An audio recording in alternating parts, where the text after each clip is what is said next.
ദൈവനാമത്തിന് മഹത്വമുണ്ടായിരിക്കട്ടെ. ഭക്തനായ തിരുമേനി, ബഹുമാനപ്പെട്ട ശുമാഷ്, പ്രിയപ്പെട്ട ശുശ്രൂഷകർ, കർത്താവിനാൽ സ്നേഹിക്കപ്പെട്ട ഏവരുമേ, ഇന്നേ ദിവസം നമുക്ക് ഒരുമിച്ച് ഈ വിശുദ്ധാലയത്തിലായിരുന്ന് ദൈവത്തെ മഹത്വപ്പെടുത്താൻ തക്കോണം, വിശുദ്ധ ബലിയിൽ സംബന്ധിക്കാൻ തക്കോണം ദൈവം നൽകിയതായ കൃപയെ ഓർത്ത് നമുക്ക് ദൈവത്തെ ആദ്യമേ സ്തുതിക്കാം, മഹത്വപ്പെടുത്താം. ഇന്നേ ദിവസം ഈ ദേവാലയത്തിൽ എഴുന്നള്ളി വന്ന് വിശുദ്ധ ബലി അർപ്പിച്ച് നമ്മെ അനുഗ്രഹിച്ചത് അഭിനന്ദനായ മോർ ഗ്രിഗോറിയോസ് കുര്യാക്കോസ് തിരുമനസ്സുകൊണ്ടാണ്. അഭിനന്ദനായ തിരുമേനിയെ പ്രത്യേകമായിട്ട് പരിചയപ്പെടുത്തുന്നതായ ആവശ്യമില്ലല്ലോ. എല്ലാ സമുദായ അംഗങ്ങൾക്കും അഭിനന്ദനായ തിരുമേനിയെ അറിയാം. അഭിനന്ദനായ തിരുമേനിയുടെ സ്ഥാനനാമം നമുക്കറിയാം, ഗ്രിഗോറിയോസ് എന്നതാണ്. ഗ്രിഗോറിയോസ് എന്ന വാക്കിന്റെ ആ ഗ്രീക്ക് നെയിമിന്റെ അർത്ഥം വാച്ച്ഫുൾ അഥവാ വിജിലൻ, ജാഗ്രതയുള്ളവൻ, കാവൽക്കാരൻ എന്നതായ ഒരു അർത്ഥമാണ് ആ പേരിന് ഉള്ളത്. അഭിനന്ദനായ തിരുമേനിയെ 2007 സക്ര പ്രഥമൻ പാത്രലക്ഷ്മി ബാവ മെത്രാപ്പൊലീത്തയായിട്ട് ആ സ്ഥാനത്തോട്ട് ഉയർത്തിയപ്പോൾ, ഗ്രിഗോറിയോസ് എന്ന നാമം നൽകിയപ്പോൾ, എന്തുകൊണ്ട് പരിശുദ്ധാത്മാവാണ് ഒരു മെത്രാപ്പൊലീത്തയെ ആ സ്ഥാനത്തോട് ഉയർത്തുമ്പോൾ പാത്രലക്ഷ്മി ബാവയെ കൊണ്ട് ആ പേര് വിളിപ്പിക്കുന്നത്? എന്തുകൊണ്ടാണ് ഈ നാമം എടുത്തതെന്ന് ചിന്തിക്കുമ്പോൾ പലപ്പോഴും ഞങ്ങൾക്ക് തിരുമേനിയുടെ കൂടെ നിന്ന് ശുശ്രൂഷിച്ചിട്ടുള്ള എനിക്കും രൂപേഷ് മാഷിനൊക്കെ ഞങ്ങൾക്ക് തോന്നാറുള്ളത്, ഏകദേശം 2 വർഷത്തോളം പാത്രയാക്കിയെങ്കിൽ പരിശുദ്ധ ബാവയോടൊപ്പം അദ്ദേഹം സർക്കാർ ബാവയോടൊപ്പം ശുശ്രൂഷിച്ച കാലയളവിൽ പാത്രലക്ഷ്മി ബാവായി അദ്ദേഹത്തെ കണ്ട് അദ്ദേഹത്തിന്റെ ആ ജാഗ്രത, ആരാധനാ കാര്യങ്ങളുള്ളതായ ജാഗ്രത, അഡ്മിനിസ്ട്രേറ്റീവ് ടീംസിലുള്ളതായ ജാഗ്രത, ഇതൊക്കെ ശമാഷന്മാരായിട്ടും വൈദികരായിട്ടൊക്കെ സെമിനാർ വിദ്യാർത്ഥികളായിട്ട് ഞങ്ങൾ കൂടെ നിന്ന് കണ്ടതാണ്. അതുപോലെ ആ സിംഹാസനത്തിന് ആ ജാഗ്രതയെപ്പറ്റി, ആ ഒരു വിശ്വാസ തീക്ഷ്ണതയെ പറ്റിയുള്ളതായ ബോധ്യമുണ്ടായപ്പോഴായിരിക്കാം ഒരുപക്ഷെ ആ ഒരു നാമം അതുകൊണ്ടൊക്കെ പരിശുദ്ധാത്മാവ് പരിശുദ്ധ സാക്ഷാത്കാരമായ ബാവയെ ആ രീതിയിൽ പ്രചോദിപ്പിച്ചത് എന്ന് പലപ്പോഴും ഞങ്ങൾ കൂടെ നിൽക്കുന്നതായ ശുമാഷന്മാരൊക്കെയും പറയാറുണ്ട്. ബഹുമാനായ എന്നെ സംബന്ധിച്ചിടത്തോളം എന്റെ ശുമാഷ മഠങ്ങൾ അഭ്യനായ കുടുംബസുണ്ടായിരുന്നു. ഞങ്ങള് ശുമാഷ മഠം കൊടുക്കുന്ന ആ തലേ രാത്രിയിൽ തിരുമേനി പറഞ്ഞ് നിങ്ങൾ ഉറങ്ങാതെ നിശ്ചയമായും ഫുൾ ടൈം ഇരുന്ന് ബൈബിൾ വായിക്കണം, പ്രത്യേകിച്ച് സങ്കീർത്തനം വായിക്കണമെന്ന്.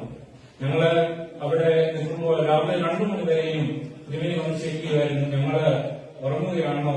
ഞങ്ങൾ 6 ശുമാഷന്മാരാണ് ഒരുമിച്ച് വന്ന് ഔഷധീയത്തിനോ കോറുകയോ പല സ്ഥാനങ്ങളായിട്ട് ഉയർത്തപ്പെട്ടത്. രാത്രി 2 മണി വരെ തിരുമേനി വന്ന് നിരീക്ഷിക്കുമായിരുന്നു. ഇതിന് വെളുപ്പിന് 4 മണിക്ക് തിരുമേനി വന്ന് രാത്രി പ്രാർത്ഥന ഞങ്ങളോടൊപ്പം നടത്തിവെക്കുകയും ഈ അവസരത്തില് സ്നേഹപൂർവ്വം ഓർക്കുകയാണ്. അതുപോലെ കാവൽക്കാരന് ഞങ്ങളോട് പറഞ്ഞു, നിങ്ങള് പെട്ടെന്നുള്ള പൗരോഹിത്യത്തിലേക്കാൻ പോവുകയാണ്, ഒരു തീ കനലാണ് നിങ്ങൾ സ്വീകരിക്കാനായിട്ട് പോകുന്നത്.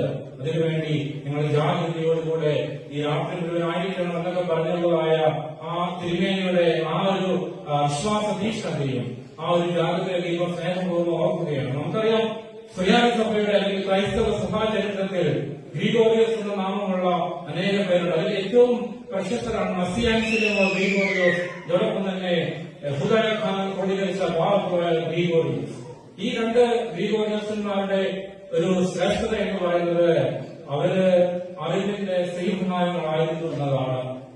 പലപ്പോഴും ഞങ്ങൾക്ക് തോന്നിയിട്ടുള്ളതാണ്, ഏത് രാത്രിയിൽ ആരാധനാപരമായ കാര്യങ്ങളെ പറ്റി ആയിക്കോട്ടെ, സഭയുടെ അഡ്മിനിസ്ട്രേറ്റീവ്പരമായ കാര്യങ്ങളായിക്കോട്ടെ, എന്തിനെ പറ്റിയാണെങ്കിലും വിളിച്ചാൽ സഭയുടെ ചരിത്രമായിക്കോട്ടെ, പാരമ്പര്യമായിക്കോട്ടെ, ലിറ്ററേച്ചർ ആയിക്കോട്ടെ, ഏതിനെ പറ്റിയുള്ള ഒരു സംശയം ഒരു പുരോഹിതനുണ്ടെങ്കിൽ, ഒരു ശുമാഷനുണ്ടെങ്കിൽ വിളിച്ചാൽ ഒരു പുസ്തകവും റെഫർ ചെയ്യാതെ അതിന്റെ പ്രോപ്പറായിട്ടുള്ളതായ കാര്യം പറഞ്ഞു തരണമെന്നുള്ളതായ ഒരു കൃപ പരിശുദ്ധാത്മാവ് അഭ്യനായ തിരുമേനിക്ക് നൽകിയിട്ടുള്ളതൊക്കെയും ഏതൊരു സ്നേഹപൂർവ്വം ഓർമ്മിപ്പിക്കുകയാണ്. ഇപ്പം സ്നേഹയുടെ സാന്നിധ്യം നിങ്ങൾക്ക് എല്ലാവർക്കും ഏറെ സന്തോഷമാണ്. പ്രത്യേകിച്ച് അഭ്യനായ തിരുമനസ്സുകൊണ്ട് ഇന്ന് ദേവാലയത്തിൽ എഴുന്നേറി വന്ന് ബലിയർപ്പിച്ചതില് ഈ ഇടവകയ്ക്കുള്ളതായ ഏറ്റവും സ്നേഹദുർലോഭമായതായ കൃത്യത്തിൽ അഭ്യനായ തിരുമേനിയെ പ്രത്യേകമായിട്ട് ഈ അവസരത്തിൽ അറിയിച്ചുകൊണ്ട് ഇന്നലെ വാസ്തവത്തിൽ തിരുമേനി എന്റെ സമയത്ത് എത്തിയിരുന്നു. അപ്പോൾ ആക്ച്വലി നമ്മളെ കമ്മിറ്റിക്കാരൊക്കെ ഞങ്ങൾ പ്ലാൻ ചെയ്താണ് മുത്തപ്പുഴയിലോ തിരുമേനി സ്വീകരിക്കണം. അപ്പോൾ തിരുമേനി പറഞ്ഞു,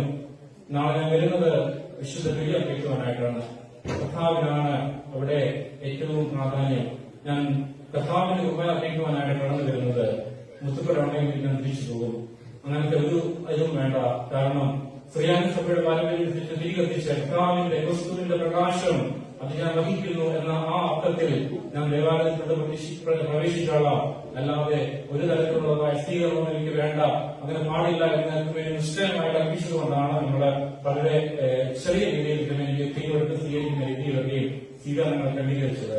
അപ്പോൾ ഏറ്റവും ശ്രേഷ്ഠതയോടെ ആരാധനയെ കാണുന്ന അതുപോലാണ് ഞങ്ങള് നിങ്ങൾ ശ്രദ്ധിച്ചാണ് ഞാൻ സംഭാഷണിക്കുന്ന ഞാനിത് വിലയർപ്പിക്കുന്നതിനേക്കാൾ കൂടുതൽ ജാഗ്രതയോടെയാണ് രണ്ടുപേരും ഇരിക്കുന്നത്. കാരണം എന്തെങ്കിലും തരത്തിൽ ഞങ്ങളുടെ ഭാഗത്തുനിന്ന് കൊയറിന്റെ ഭാഗത്തുനിന്ന് അബ്ദുഹായ സുരക്ഷയുടെ ഭാഗത്തുനിന്ന് എന്തെങ്കിലും ഒരു ഇത് പറ്റിയാൽ ജുമേനി ഒന്ന് നോക്കിയാൽ മതി ഞങ്ങളുടെ സകല കൈകൾ തുറന്നു പോകാൻ. അതുപോലെ ആരാധനയുടെ കാര്യത്തിലൊക്കെ ജുമേനി കാണിക്കുന്നതായ ആ തീഷ്ണത ഓർത്തുകൊണ്ട് ദൈവം ഇനിയും ജുമേനസിനെ കൂടുതലായിട്ട് ശക്തീകരിക്കട്ടെ. നമുക്കറിയാം ആരോഗ്യപരമായി 10 മണിക്കൂറോളം യാത്രയിലായിരുന്നു, വണ്ടിയിലായിരുന്നു, അതിന്റേതായ വായ്പയുടെ പ്രശ്നങ്ങളൊക്കെ ഉണ്ട്. അതുകൊണ്ടാണ് ജുമേന അല്പസമയമൊക്കെ ഇരുന്ന് പഠിക്കുന്ന എന്നോട് കുർബാനയിലോട്ടൊന്നും ആവശ്യപ്പെട്ടത്. എന്നോട് ഈ ആരോഗ്യത്തിന്റെയൊക്കെയായ പ്രശ്നമുള്ള കാലങ്ങളിൽ പോലും ഇത്രയും ദൂരം യാത്ര ചെയ്തുകൊണ്ട് വലിയ പ്രശ്നങ്ങളെ അനുഗ്രഹിച്ചതുപോലെ നന്ദി അറിയിച്ചുകൊണ്ട് അതിന് ബന്ധത്തോട് ഇപ്പോൾ നമ്മളോട് സുവിശേഷത്തെ അറിയിപ്പോൾ സംസാരിക്കുന്നതായിരിക്കും.